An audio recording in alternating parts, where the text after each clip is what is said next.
여러분은 요즘 거울 앞에 서는 일이 두려워지셨습니까? 불을 켜기 전 어둠 속에서 슬쩍 지나치듯 자신의 얼굴을 피하게 되는 순간이 있으셨는지요?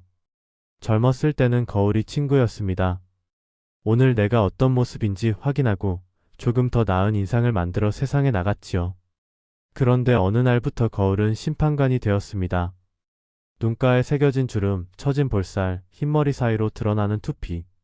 그것들이 말없이 선고합니다. 당신은 이제 내려가는 중이라고요.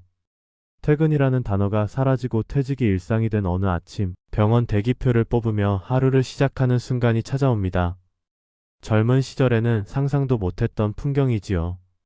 한때는 회의실에서 프로젝트 일정을 조율하던 사람이 이제는 내시경, 예약 날짜를 달력에 표시하며 한 주를 보냅니다. 몸이 예전 같지 않다는 건 누구나 압니다. 무릎이 시큰거리고 계단을 오르면 숨이 차고 밤에 화장실을 두세 번씩 다녀옵니다.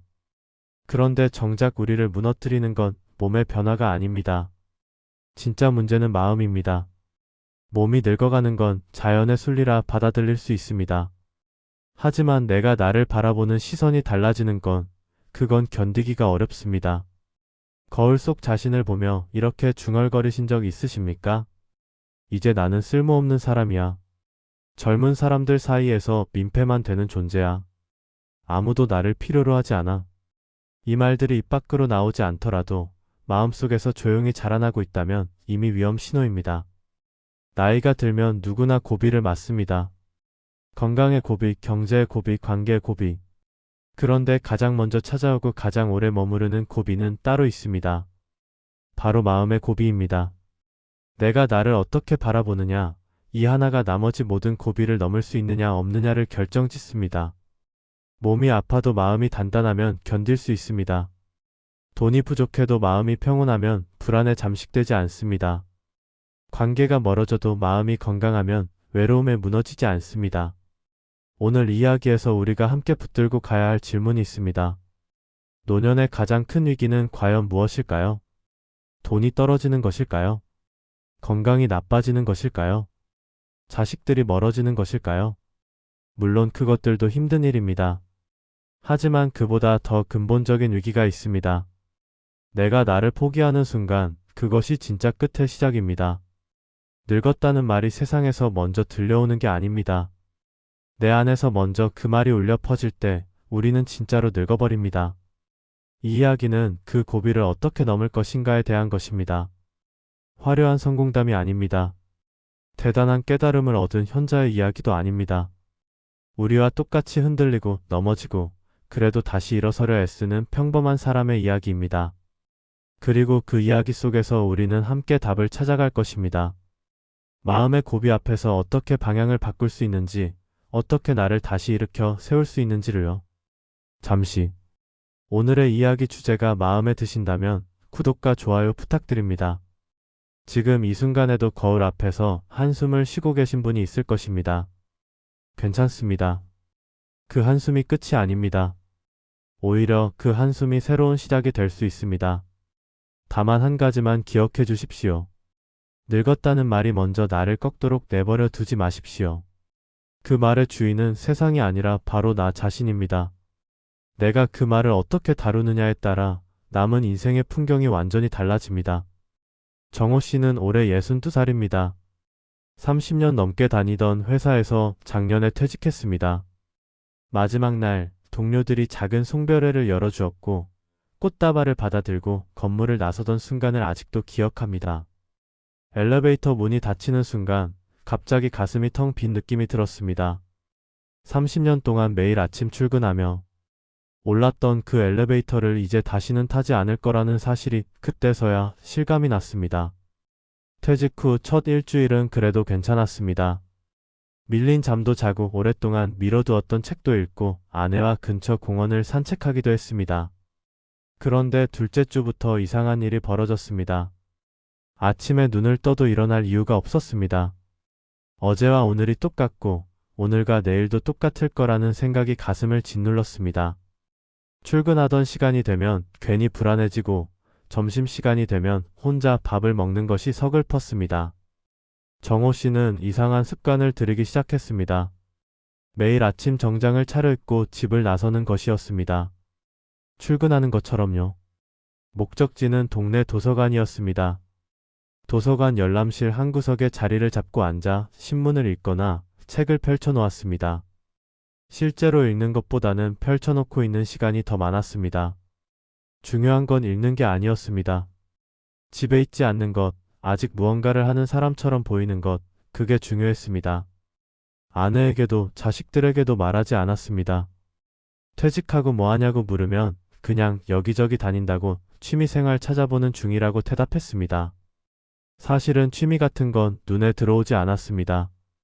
뭘 해도 재미가 없었습니다. 예전에 좋아하던 낚시도 시큰둥했고 친구들 만나는 것도 부담스러웠습니다. 모임에 나가면 누군가는 꼭 물었습니다. 요즘 뭐하고 지내세요? 그 질문이 칼처럼 느껴졌습니다. 밤이 되면 더 힘들었습니다. 아내가 잠든 뒤 거실 소파에 혼자 앉아 휴대폰을 들여다보았습니다. 카카오톡 창을 열어보지만 새 메시지는 없었습니다. 누군가에게 먼저 연락하고 싶었지만 무슨 말을 해야 할지 몰랐습니다. 별일 없지라고 안부를 건네는 것도 어색하게 느껴졌습니다. 결국 화면만 멍하니 바라보다가 전화기를 내려놓았습니다. 외롭다는 말은 입 밖으로 나오지 않았습니다. 아니, 나오지 못했습니다. 정호 씨는 스스로에게 괜찮다고 말했습니다. 다들 이렇게 산다고, 퇴직하면 원래 이런 거라고, 시간이 지나면 적응될 거라고요. 괜찮다는 말을 하루에도 몇 번씩 되뇌었습니다. 그런데 이상한 일이었습니다. 괜찮다고 말할수록 밤은 더 길어졌습니다. 잠이 오지 않는 새벽, 천장을 바라보며 이런 생각이 들었습니다. 나는 지금 누구에게도 필요 없는 사람이 된 건가? 30년 동안 일하며 쌓아온 것들이 다 무슨 소용인가? 마음의 잔고라는 말이 있습니다. 통장에 돈이 쌓이듯 마음에도 무언가가 쌓입니다.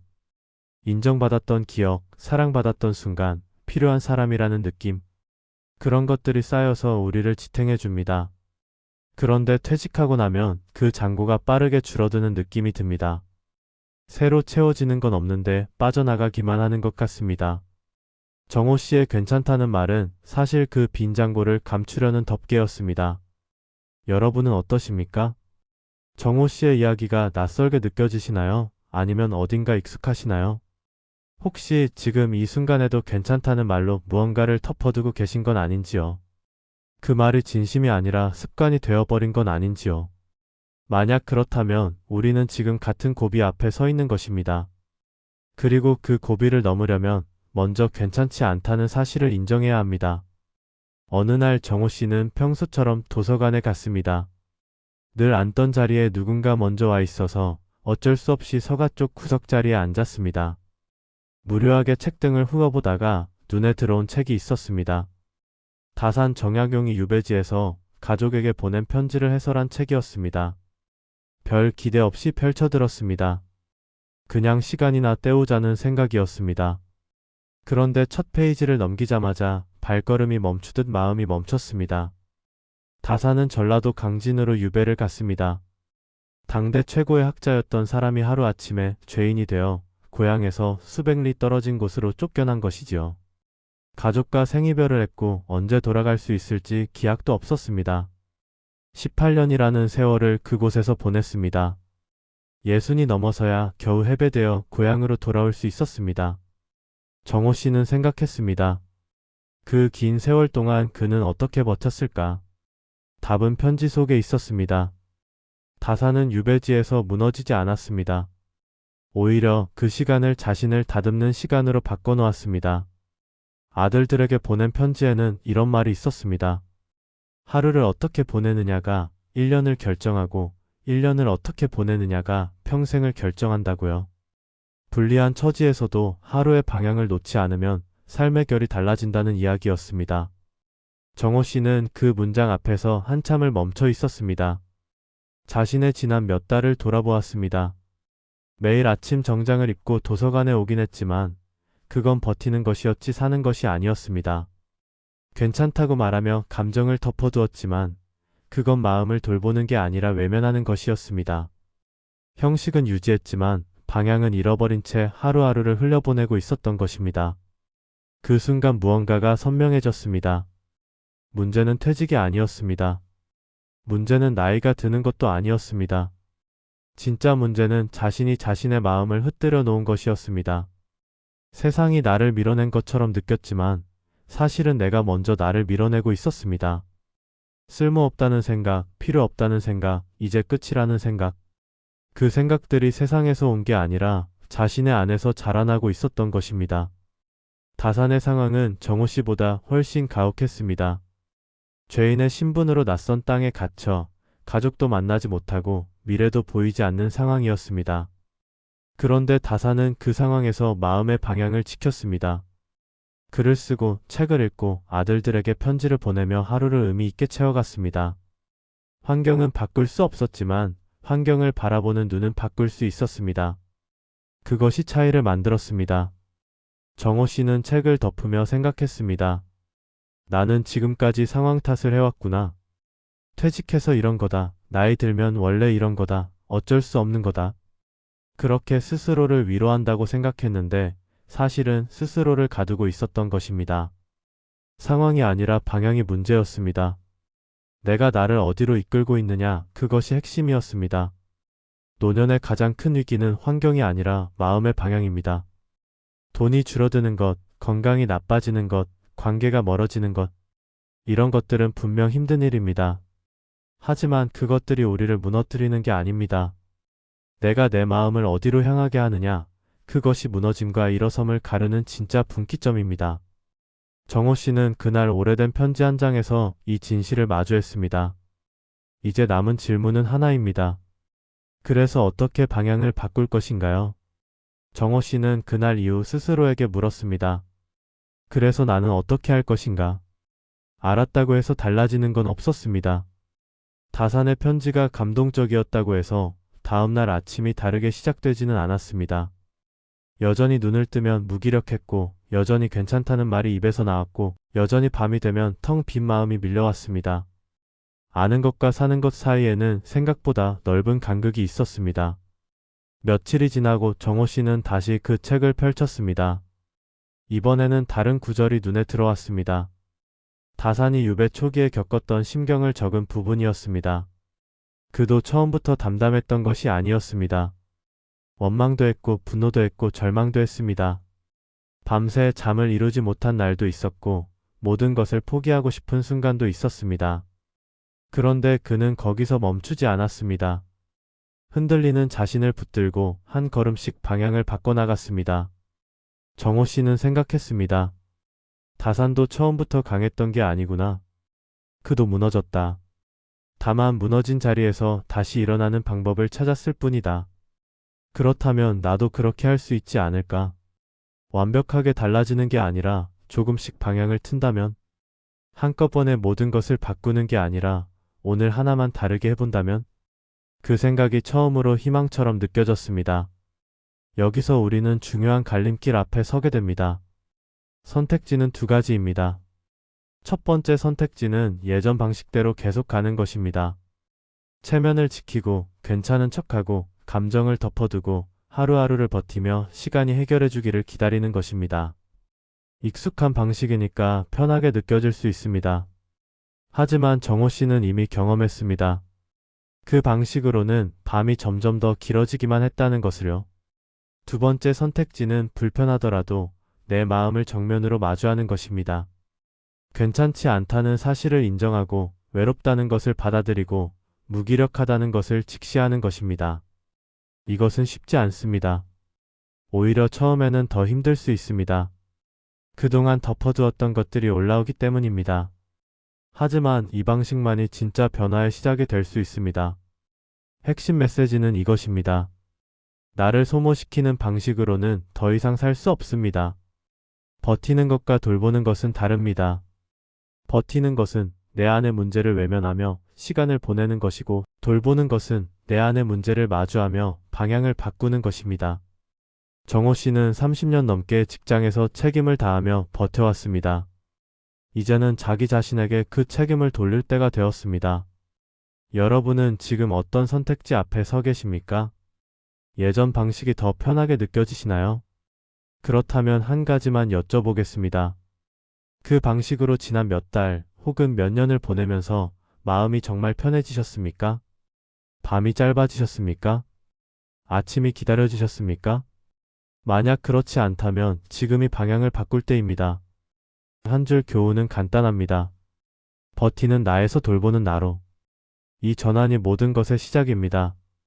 처음에 던졌던 질문을 다시 떠올려 봅시다. 노년의 가장 큰 위기는 무엇인가? 환경이 아니라 마음의 방향이라고 했습니다. 그렇다면 이제 그 방향을 어떻게 바꿀 것인가? 구체적인 방법이 필요합니다. 막연히 마음먹는다고 되는 일이 아닙니다. 다산도 그냥 담담해진 것이 아니라 매일의 작은 실천을 쌓아갔습니다. 정호 씨도 그리고 우리도 그 길을 따라가 보아야 합니다. 다음에는 그 구체적인 원칙들을 함께 살펴보겠습니다. 마음의 고비를 넘는 데는 세 단계가 있습니다. 인정, 비움, 전환. 이 세 단계를 거쳐야 비로소 흔들리던 마음이 다시 방향을 찾습니다.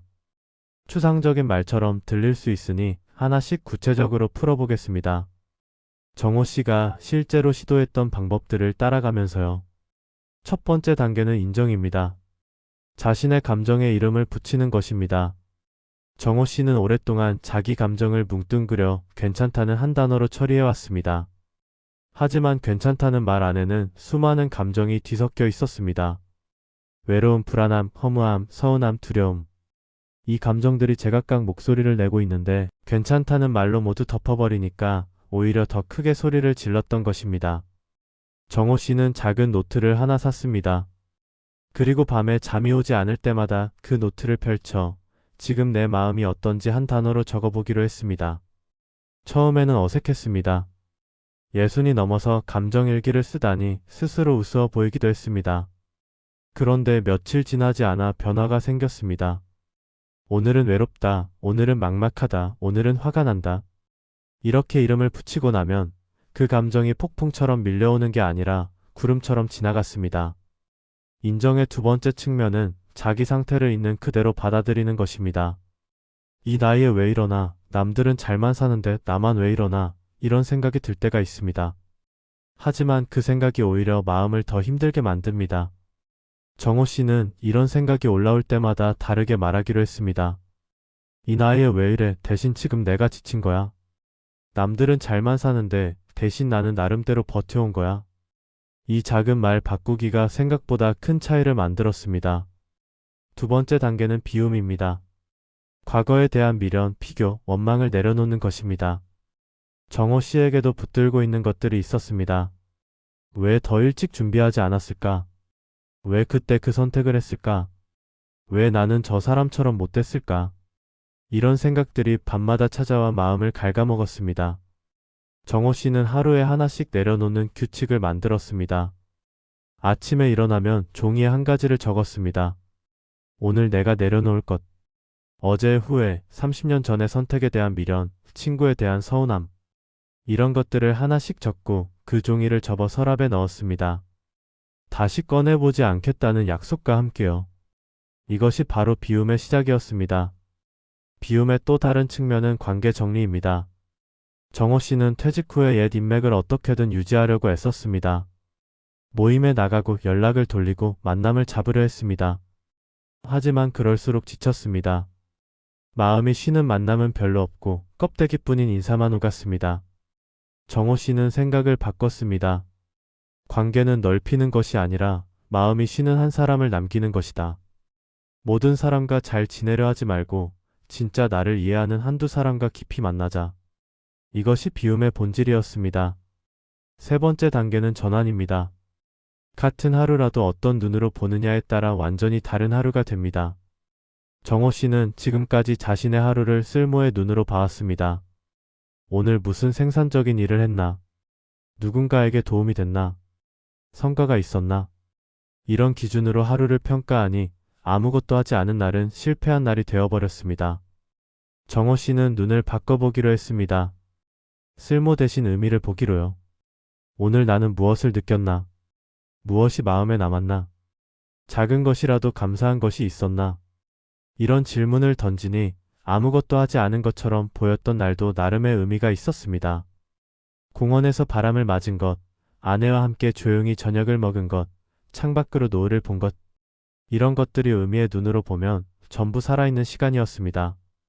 5가지 원칙을 정리해 보겠습니다. 첫째, 감정을 줄이려 하지 말고 이름부터 붙이십시오. 둘째, 이 나이에 왜 이래 대신 지금 내가 지친 거야 라고 말하십시오. 셋째, 과거의 미련과 원망을 하루에 하나씩 내려놓으십시오. 넷째, 관계는 넓히기보다 마음이 쉬는 한 사람을 남기십시오. 다섯째, 쓸모가 아니라 의미의 눈으로 하루를 다시 보십시오. 이것이 마음의 고비를 넘는 구체적인 길입니다. 원칙을 아는 것과 원칙대로 사는 것은 다릅니다. 정호 씨도 처음에는 이 원칙들이 그저 말처럼 느껴졌습니다. 감정의 이름을 붙이라고요. 미련을 내려놓으라고요. 쉽게 말하지만 막상 해보면 잘 안 됐습니다. 그런데 며칠을 버티고 몇 주를 지나면서 작은 변화가 나타나기 시작했습니다. 심리학에서는 감정을 억누를수록 그 감정이 오히려 더 자주 떠오른다고 합니다. 생각하지 말아야지 하고 애쓸수록 그 생각이 더 집요하게 따라옵니다. 정호 씨도 그랬습니다. 괜찮다고 말하며 감정을 덮어둘수록 밤에 그 감정이 더 크게 찾아왔습니다. 잠들기 전에 갑자기 서러움이 밀려오고 새벽에 눈이 떠지면 막막함이 가슴을 눌렀습니다.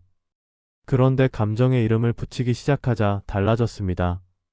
오늘은 외롭다고 쳤고 나면 그 외로움이 온종일 나를 지배하지 않았습니다. 인정하고 나니 오히려 놓아줄 수 있었습니다.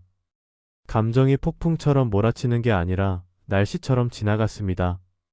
오늘은 흐리구나, 내일은 좀 나아지겠지. 그런 식으로 자신을 바라볼 수 있게 됐습니다. 비움도 마찬가지였습니다. 처음에 정호 씨는 미련을 내려놓는다는 게 뭔지 잘 몰랐습니다. 과거를 잊으라는 건가, 아픈 기억을 지우라는 건가. 그건 불가능한 일처럼 느껴졌습니다. 30년 직장 생활의 기억, 후회되는 선택들, 섭섭했던 관계들. 이런 것들이 어떻게 지워지겠습니까? 하지만 비움은 지우는 것이 아니었습니다. 움켜진 손을 푸는 것이었습니다. 손에 모래를 쥐고 있으면 움켜질수록 빠져나갑니다. 손을 펴면 모래가 손바닥 위에 그대로 있습니다. 과거의 기억도 마찬가지입니다. 붙들고 있으면 고통만 커지고 놓아주면 오히려 평화롭게 마음 한쪽에 자리 잡습니다. 정호 씨는 이 비유를 마음에 새기며 조금씩 손을 펴기 시작했습니다. 전환은 가장 어려우면서도 가장 강력한 변화였습니다. 정호 씨는 전환을 이렇게 이해했습니다. 삶을 바꾸는 이사가 아니라 하루를 해석하는 자막을 바꾸는 것이라고요. 같은 장면이라도 어떤 자막을 붙이느냐에 따라 완전히 다른 영화가 됩니다. 아무것도 안 한 하루라는 자막 대신 조용히 쉬며 마음을 돌본 하루라는 자막을 붙이면 그날은 실패가 아니라 회복이 됩니다. 정호 씨만 이런 경험을 한 것은 아닙니다. 비슷한 시기에 비슷한 고비를 겪은 분들의 이야기를 들어보면 원칙을 지켰을 때와 어겼을 때의 차이가 분명하게 드러납니다. 어느 65세 어르신은 퇴직 후 1년 동안 아무에게도 속마음을 털어놓지 않았다고 합니다. 괜찮다고만 했습니다. 결국 건강까지 나빠져서 병원을 찾게 되었는데 의사 선생님이 말했답니다. 몸도 문제지만 마음이 먼저 지친 것 같다고요. 반대로 비슷한 상황에서 인정과 비움과 전환을 실천한 분도 있습니다. 처음에는 어색하고 힘들었지만 석 달쯤 지나자 아침이 달라졌다고 합니다. 눈을 뜨는 것이 더 이상 두렵지 않았습니다. 할 일이 없어서 막막한 것이 아니라 오늘 하루를 어떻게 의미 있게 보낼까 생각하게 됐습니다. 작은 변화였지만 그 작은 변화가 전부를 바꿨습니다. 원칙의 삶이 되려면 시간이 필요합니다. 하루 이틀 한다고 달라지지 않습니다. 하지만 포기하지 않고 계속하면 어느 순간 몸에 배기 시작합니다. 그때부터는 애쓰지 않아도 자연스럽게 됩니다. 정호 씨도 지금 그 과정을 걷고 있습니다. 완전히 바뀐 것은 아닙니다. 여전히 힘든 밤도 있고 흔들리는 날도 있습니다. 하지만 방향은 잡혔습니다. 그것만으로도 충분히 다른 인생이 시작된 것입니다.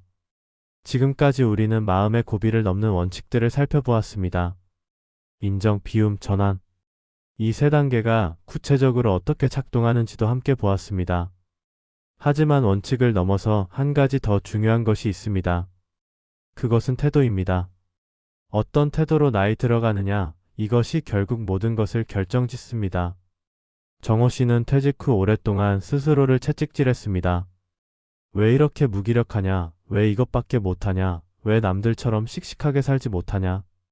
이런 말들을 매일 자신에게 했습니다. 스스로를 다그쳐야 더 나아질 거라고 생각했습니다. 하지만 결과는 반대였습니다.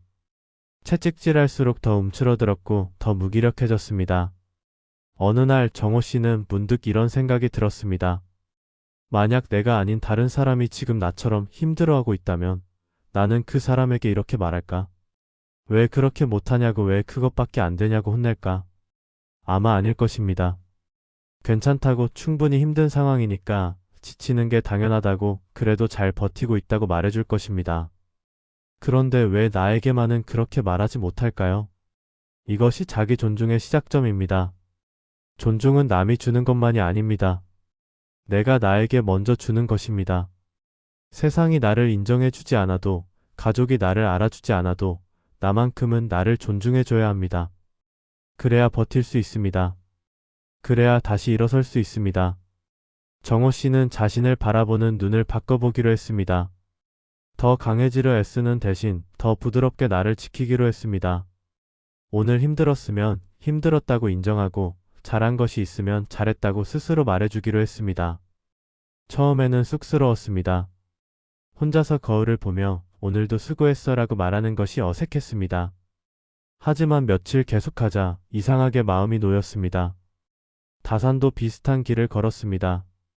유배지에서 다산은 자신을 탓하며 무너질 수도 있었습니다. 왜 그때 그 상소를 올렸나? 왜 그 사람들과 어울렸나? 다 내 잘못이다. 이렇게 자책할 수도 있었습니다. 하지만 다산은 그러지 않았습니다. 처지는 불리하지만 자신의 가치는 변하지 않았다고 믿었습니다. 그 믿음 위에서 글을 쓰고 책을 읽고 제자들을 가르쳤습니다.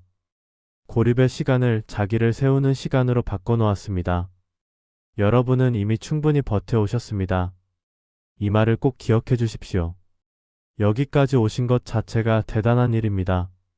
젊었을 때 겪었던 어려움들, 가정을 꾸리고 아이를 키우며 버텼던 시간들, 직장에서 책임을 감당했던 세월들, 그 모든 것을 통과해서 지금 여기 계신 것입니다. 그런데 왜 스스로에게는 그 공을 인정해주지 않습니까? 노년은 줄어드는 인생이 아닙니다. 정리되는 인생입니다. 젊었을 때는 넓히느라 바빴습니다. 관계도 일도 소유도 넓히려 했습니다. 하지만 이제는 다릅니다.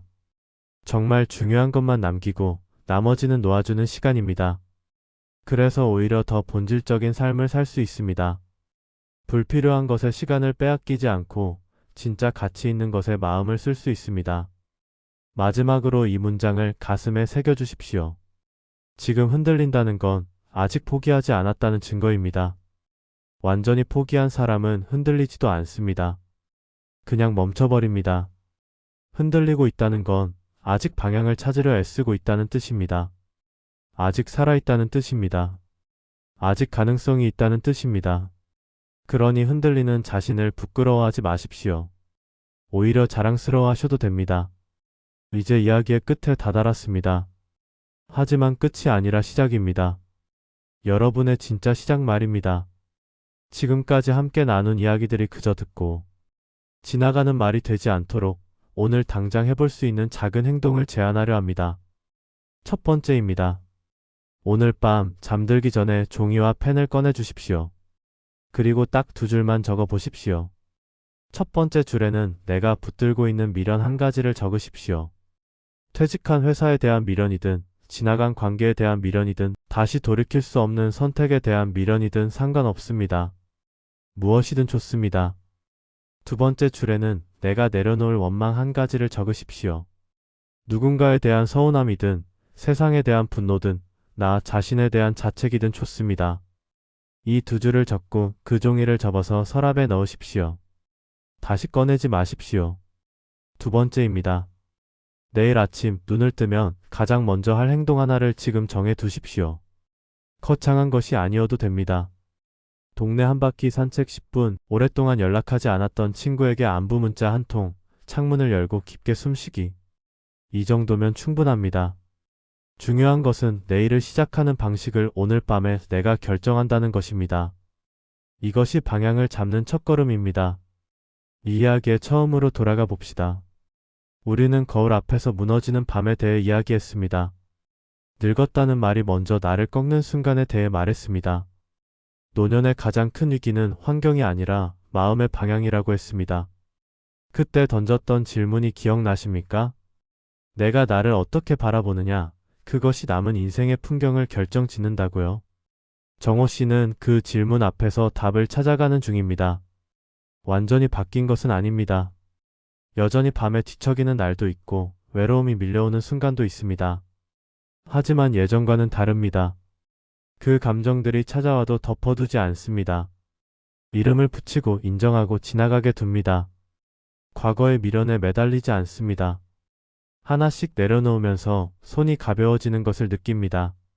하루를 쓸모가 아니라 의미의 눈으로 봅니다. 아무것도 하지 않은 것처럼 보이는 날도 살아있었다는 것만으로 의미가 있습니다. 그리고 무엇보다 정호 씨는 자신에게 더 친절해졌습니다. 채찍질 대신 위로를, 자책 대신 인정을, 더 강해지려는 대신 더 부드럽게 지키기를. 이 작은 변화가 삶 전체를 다르게 만들고 있습니다. 아직 갈 길이 멀지만 방향은 잡혔습니다. 그것으로 충분합니다. 여러분도 그렇게 하실 수 있습니다. 오늘 밤 2줄을 적고 내일 아침 1가지를 실천하는 것. 이것이 시작입니다. 거창한 변화가 아니어도 됩니다. 작은 방향 전환이 쌓이면 결국 삶 전체가 바뀝니다. 배가 1도만 방향을 틀어도 오래가면 완전히 다른 곳에 도착하는 것처럼요. 마지막으로 이 말씀을 드리고 싶습니다. 당신은 늦은 사람이 아닙니다. 끝까지 방향을 바꾸려는 용기 있는 사람일 뿐입니다. 늦었다고 생각하는 순간이 가장 이른 순간입니다. 지금 이 순간, 이 글을 끝까지 읽고 계신 당신은 이미 변화를 시작한 것입니다. 거울 앞에서 무너지던 밤이 있었어도 괜찮습니다. 그 밤이 이제 새로운 아침으로 바뀔 것입니다. 부디 건강하시고 부디 평안하시길 바랍니다. 당신의 남은 날들이 줄어드는 시간이 아니라 정리되고 깊어지는 시간이 되기를 진심으로 축복합니다. 오늘도 하루를 버텨내신 당신에게, 그리고 내일도 방향을 놓지 않을 당신에게 깊은 존경을 보냅니다. 당신은 충분히 괜찮은 사람입니다. 아니, 충분히 대단한 사람입니다.